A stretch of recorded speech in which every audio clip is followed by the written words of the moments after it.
Jadi ada pemberlakuan yang sama satu masyarakat dan masyarakat yang lain.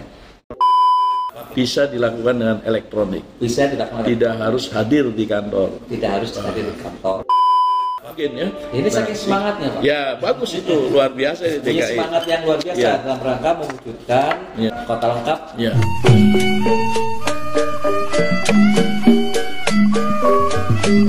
Assalamualaikum bro, Ensis. Salam sehat dan bahagia untuk kita semua. Jumpa lagi di Jaya Podcast @Jaya Cafe. Narasumber kita kali ini adalah Kepala Kantor Pertanahan Kota Administrasi Jakarta Selatan.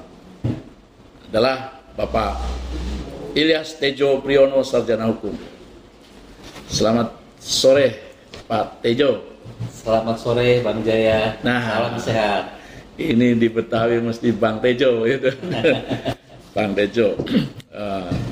Selamat datang Bang Tejo. Terima kasih atas kehadiran di sela-sela kesibukan Bang Tejo. Saya tahu kadang-kadang saya monitor dari pagi sudah ke sana kemari dan jam segini masih di studio podcast Jaya Cafe.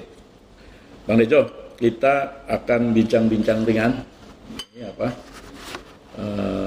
mengenai atau terkait dengan layanan pertanahan. Tentu di era pandemi COVID-19 ini, di satu sisi kita harus mengikuti SOP. Nah, apalagi nih sekarang masa transisi menuju new normal. Nah, jadi artinya ketika pada saatnya kita hidup di new normal, ya kita harus tahu ya bagaimana harus berperilaku atau bersikap. Kita sudah belajar 2-3 bulan, 4 bulan hidup bersama COVID-19. Harus serba bersih. Nah, mudah-mudahan Bang Tejo ini bincang-bincang kita ini bagi masyarakat bisa menjadi satu edukasi atau sosialisasi, sehingga nanti masyarakat mendapatkan pemahaman PPN kini lebih baik dengan layanan mudah dan pasti. Melayani, profesional, terpercaya. Nah, itulah yang kita harapkan. Namun sebelum kita bincang-bincang atau pada topik hari ini, kita lihat dulu video selayang pandang profil Kantah Jakarta Selatan. Tahun ini tahun yang berbeda, wabah melanda kita semua, yang membuat resah dan gelisah, musuh yang tak nyata dan berbahaya.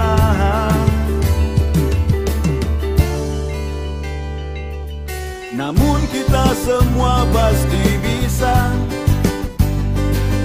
bersatu padu untuk melewatinya.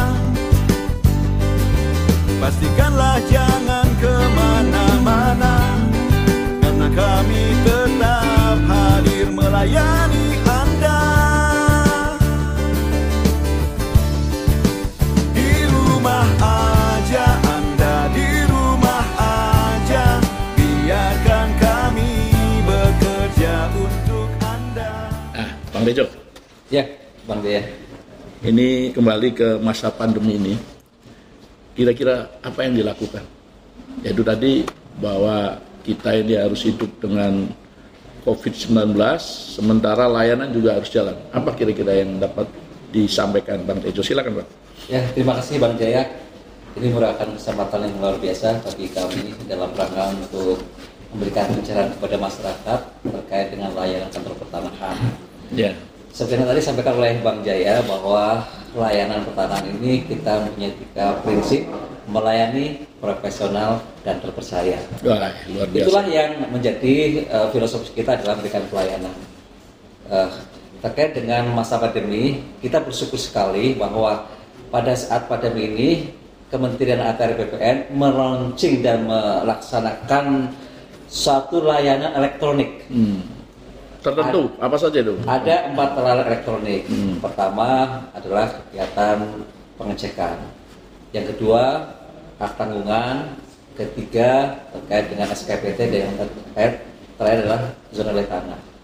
Nah, layanan yang paling padat selama ini adalah pengecekan, di mana masyarakat, kalau kita melihat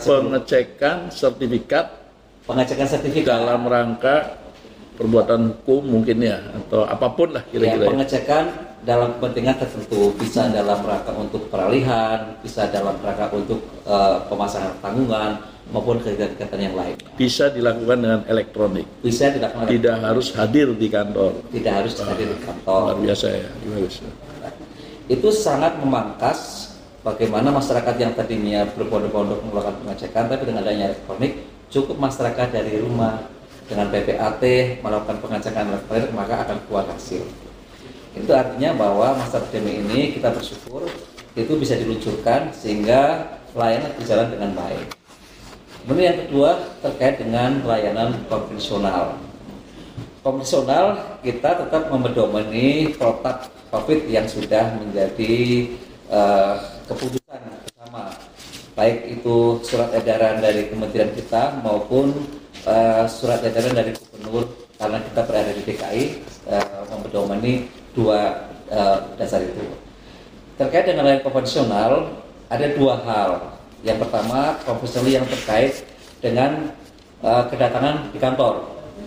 Yang kedua, layanan konvensional yang terkait dengan kondisi fisik di lapangan.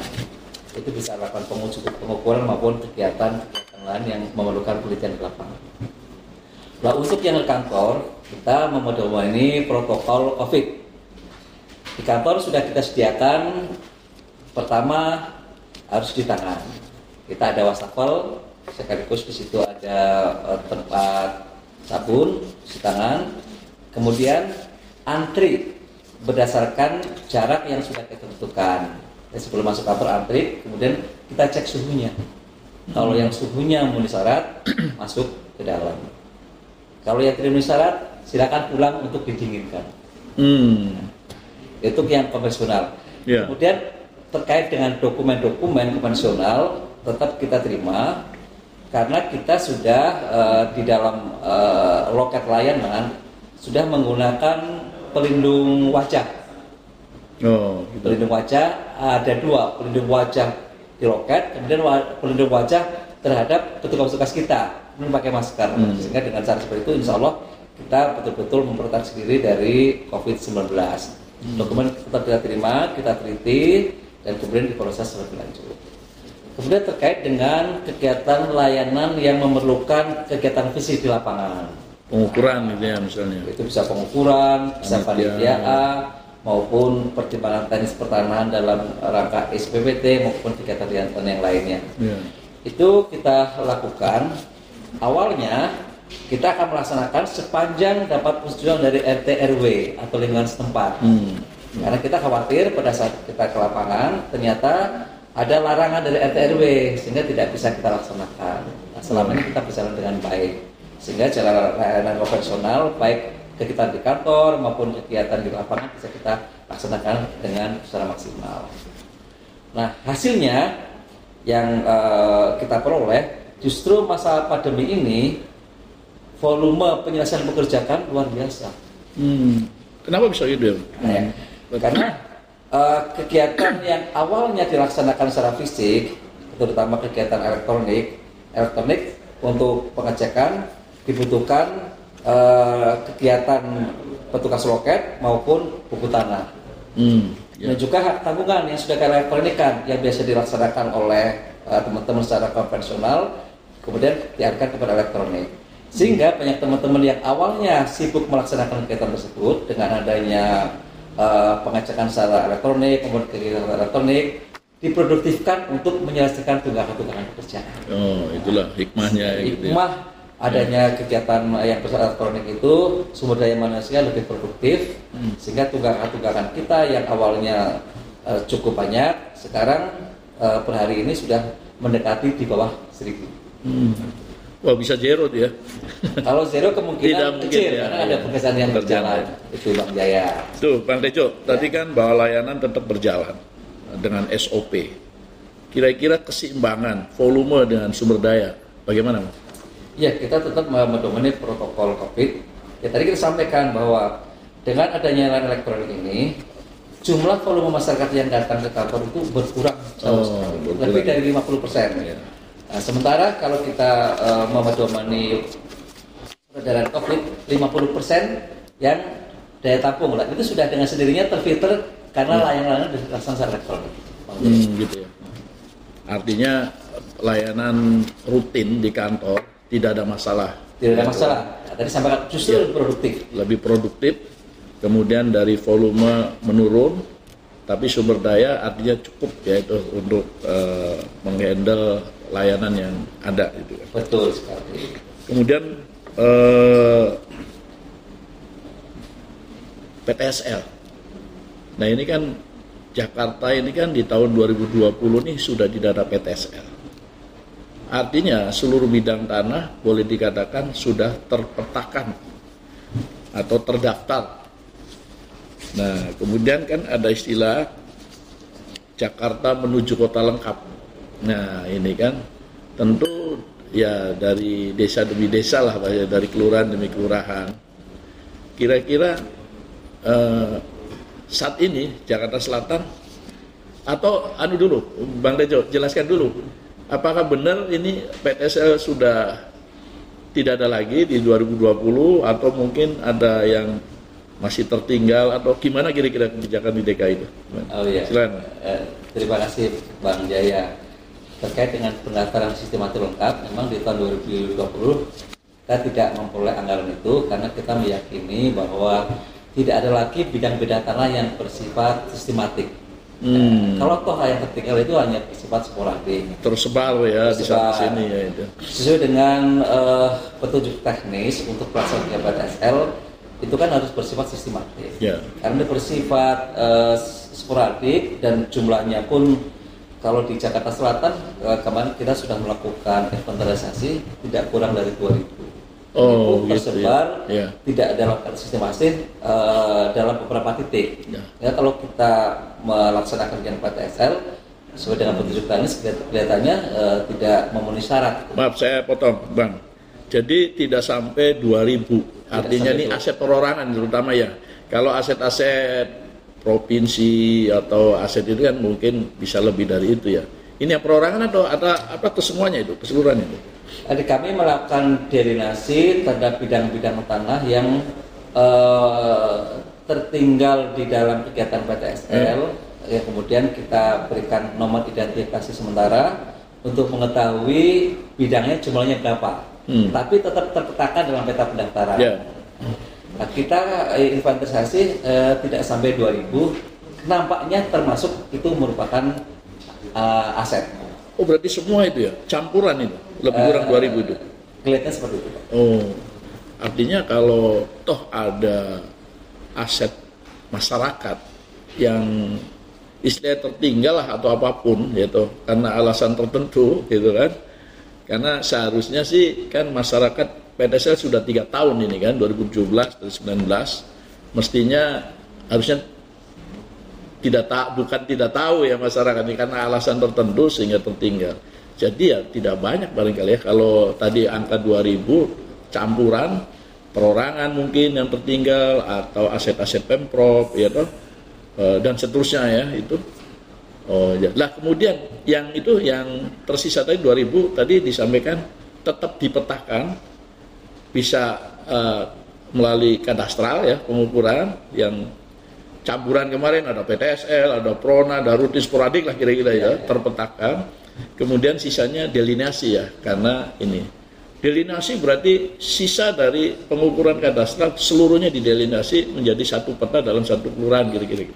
Betul. Jadi kan kita berharap menuju kota lengkap. Kota lengkap prinsip dasarnya adalah semua bidang itu terpetakan. Nah, apabila ada bidang tanah yang tertinggal di dalam kegiatan PTSL, maka untuk bisa terpetakan satu-satunya jalan adalah dengan melakukan delineasi. Petunjuk teknis diperbolehkan sepanjang memang belum terdaftar dan kita berikan nomor identifikasi sementara. Nah, kenapa bisa tertinggal? Pertanyaannya kan seperti itu. Yeah. Faktor penyebabnya banyak. Kalau kita melihat klaster di dalam PTSL kita masuk dalam klaster K3.3 ya. Masuk dalam klaster K4 gitu. K4. Jadi kadang pada saat ke lapangan tidak diketahui pemiliknya. Kemudian nanya sekelilingnya tidak diketahui juga siapa pemiliknya. Jadi kita masukkan di dalam klaster K4, hanya keluar gambar. Itu pun kadang-kadang yang tertinggal sama sekali belum terdaftar ya, kita masukkan delinasi supaya bisa terpetakan dalam peta bidang tanah, sehingga semua bidang-bidang tanah bisa terinventarisasi. Jadi artinya kelurahan lengkap, seluruh bidang tanah terpetakan, baik delineasi maupun terukur, ya itu. Jadi nanti itu pelan-pelan perjalanannya untuk kalau yang bersangkutan yang masuk di dalam terpetakan bahwa delineasi bisa melakukan rutin barangkali ya, kegiatan rutin, akhirnya kan lama-lama habis. Atau barangkali gini Pak Bang Tejo, dihimbaulah kepada yang punya aset seperti aset Pemprov itu setidaknya bertahap mungkin dilakukan pengukuran dulu dalam rangka pemetaan kadastralnya, sehingga masa aset kok delineasi itu kan dihimbau barangkali. Nah kebetulan saya dengar kan ini lagi ada Korsup dari KPK ya, supervisi untuk pendampingan bagaimana mendorong aset-aset Pemprov ini semuanya terregister. Nah kan kegiatannya mesti ada pengukuran, pemetaan kan, gitu kan, syukur-syukur sampai pemberian haknya kan itu kan. Nah barangkali bisa dilakukan itu, Bang Tejo kira-kira. Ya kita juga ikut prihatin juga ya, aset yang merupakan kekayaan baik itu pemerintah daerah maupun aset-aset yang lain termasuk aset BUMN, andaikan ada itu sangat disayangkan. Pada saat kita melakukan pendataan secara tertib mengenai administrasi pertanahan, mestinya yang pertama harus menginisiasi adalah instansi pemerintah, baik itu pemerintah daerah, BUMN maupun pemerintah pusat.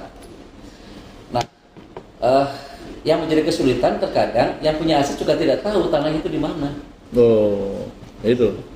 Kemudian data pendukungnya juga kadang-kadang pada saat kita untuk mengklarifikasi kita tidak segera untuk disampaikan, ataukah memang data itu belum diketemukan, atau memang pada saat dilakukan kegiatan itu yang melaksanakan kegiatan sudah tidak lagi menjabat atau menjadi pensiun, sejarahnya jadi panjang.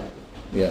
Ini saya pikir menjadi penting loh, Bang Tejo. Tapi ini bicara DKI ya. Nanti juga narasumbernya para kepala bidang nanti akan kita hadirkan di sini. Karena menjadi penting ketika DKI menginginkan satu peta, satu manajemen, one map policy kan itu kan. Nah kalau satu petanya delineasi kan artinya sesuatu yang ya belum pasti ya secara ya walaupun akan terhimpit juga kalau kanan kirinya terukur gitu. Tapi kan akan lebih bagus kalau sebagaimana dulu amanat PP 1061 ya, pengukuran desa demi desa. Sebenarnya ini ditindaklanjuti PP 24 ya, dengan permen-permen pelaksananya kan, bahwa ini sudah mulai menuju peta lengkap satu kelurahan, nah, tapi perlu dihimbau ya kan itu kan, sehingga memang benar-benar akurat. Ya instansi, memang kita harus lihatin. Nah kemudian Bang Tejo tadi kembali ke masyarakat, lalu yang tertinggal itu penyelesaiannya gimana? Rutin atau mungkin pendaftaran tanah sabu jagat dengan biaya APBN atau PBD atau apa nih kira-kira nih untuk sementara ini ya? Ya kalau pandangan kami, karena sebenarnya kan sertifikasi berdasarkan pasal 19 itu merupakan kewajiban pemerintah.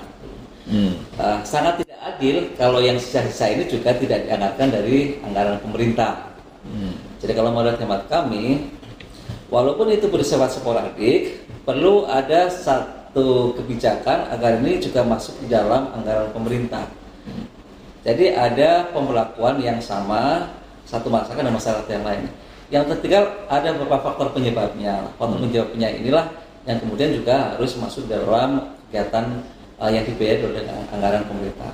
Apakah namanya PTSL Sabu Jagat, ya, itu, ataukah namanya yang lain, itu nanti bisa menjadi kesepakatan bersama. Tapi menurut hemat kami ada pemberlakuan yang sama yang terhadap bidang-bidang tanah yang sudah memperoleh anggaran ini.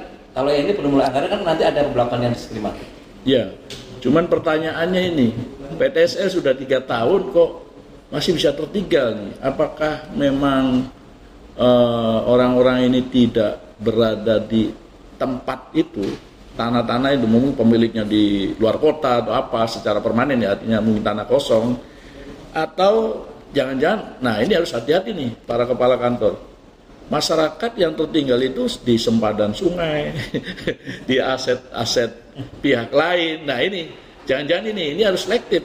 Malah jadi sebenarnya kalau yang tertinggal itu klasifikasinya kayak itu, mungkin malah menjadi tidak masalah. Karena kalau rutin sporadik kan, dari sistem filternya istilahnya ya, menseleksikan lebih punya kehati-hatian ya. Oh tanah ini di sempadan sungai, oh ini. Kalau PTSL kan kadang-kadang bisa tidak terlihat kadang-kadang, tapi sih alhamdulillah lah saya pikir di DKI sih tidak seperti itu. Nah ini harus barangkali kita para kepala kantor penting, Bang Rejo, menginventarisir terutama aset perorangan yang tadi yang dikatakan tidak adil itu. Apapun alasannya, memang negara harus adil untuk melakukan pendaftaran tanah sebagaimana amanat pasal 19. Soal nanti sapu jagat atau rutin APBN atau apalah itu kan, intinya harus terbantu ini.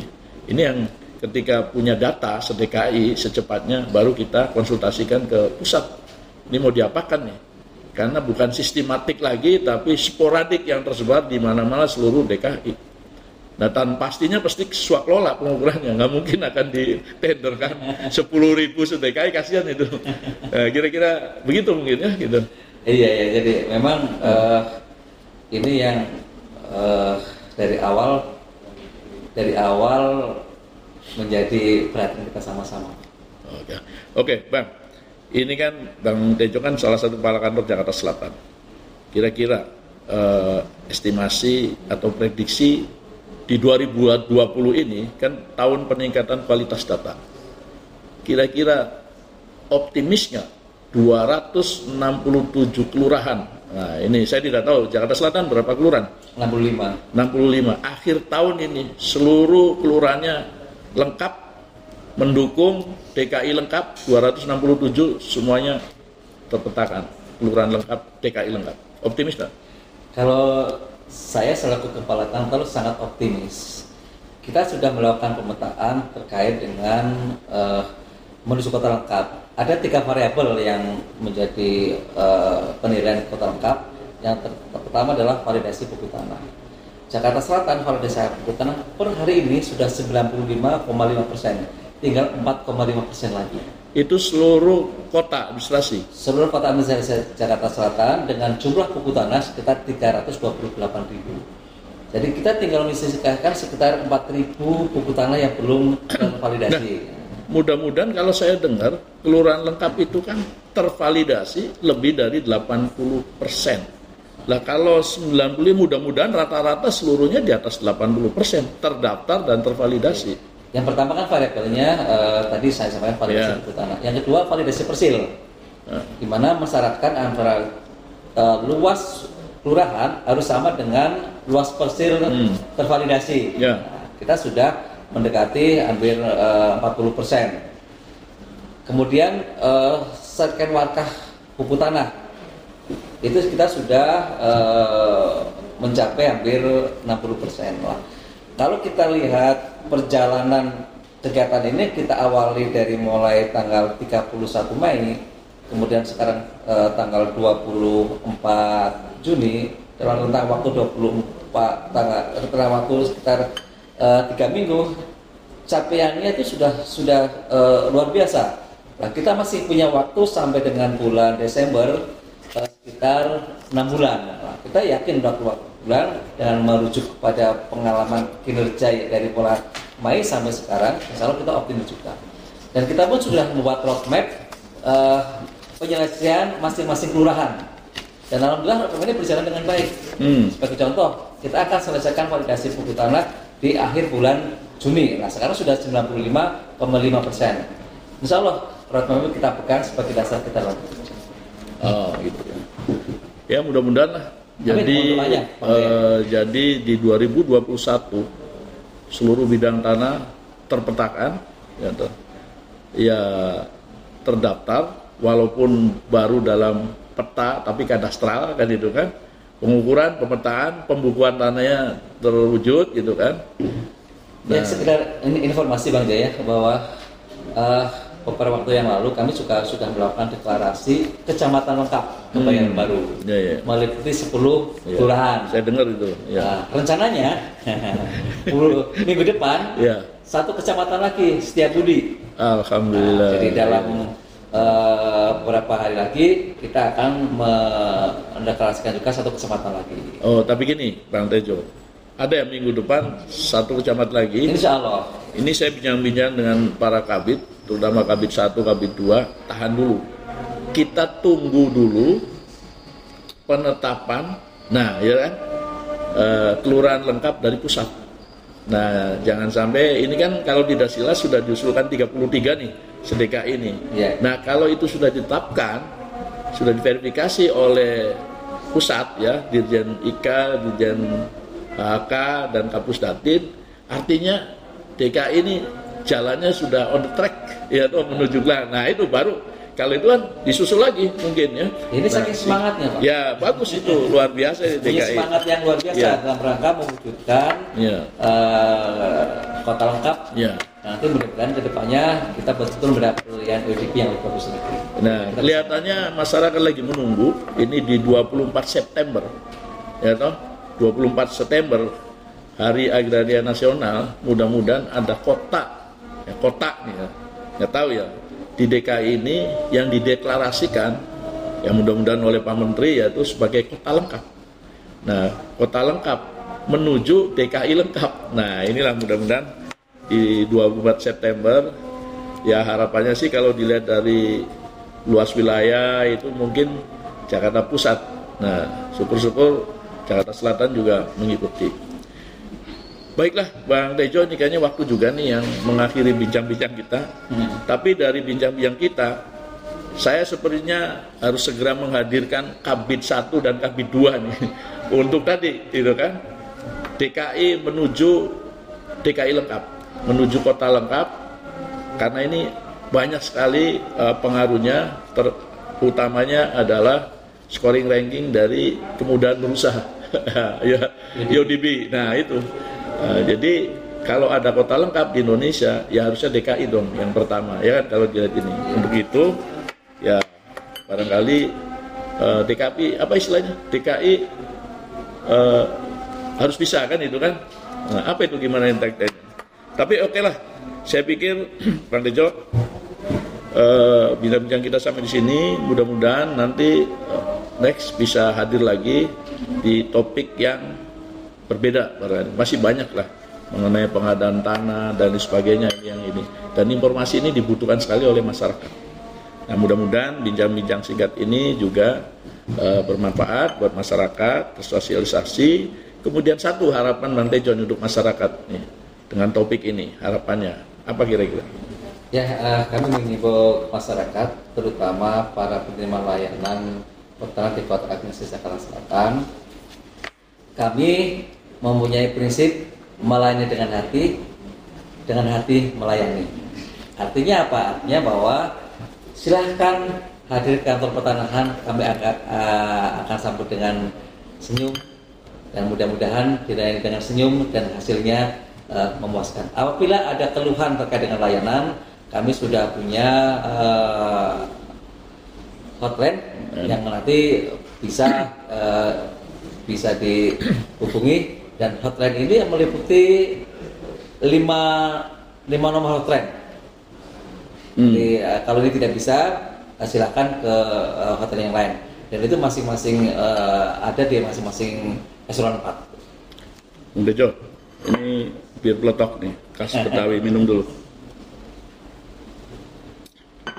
Baik, terima kasih atas sekaliannya Bang Tejo. Dan kita ketemu lagi di lain kesempatan. Demikian bro and sis, bincang-bincang ringan kita dengan Kepala Kantor Pertanahan Jakarta Selatan, Bung Ilyas Tejo Priyono. Jangan lupa like, comment, and subscribe. Wassalamualaikum warahmatullahi wabarakatuh. Salam sehat. Waalaikumsalam.